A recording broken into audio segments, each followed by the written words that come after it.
I am the Tofu Golem. Please enjoy the video. You begin by confirming prerequisites.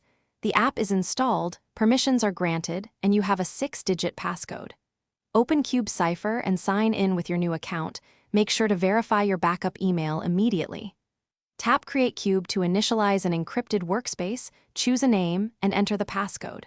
Once done, the app will generate a recovery phrase, write it down, and store it offline. This early security step prevents lockout and keeps your data recoverable. You now configure the cube. Pick the encryption algorithm and adjust key derivation iterations for balance between security and speed. Higher numbers increase protection. Import files or create encrypted notes inside the cube, assign tags for quick search, and set per item access levels to control sharing. Make sure to enable auto lock and, if available, biometric unlock for faster access on your device. Once configured, run a small sync to confirm encryption and key exchange. To finish, share the cube. Invite collaborators, assign roles, and optionally set expiration dates for access.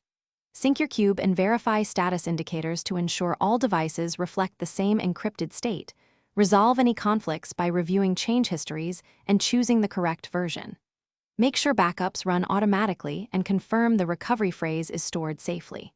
If something goes wrong, check the app logs for errors, attempt a recovery with the phrase, and contact support only after verifying local settings and permissions. Thanks for watching. Consider subscribing if we helped you today.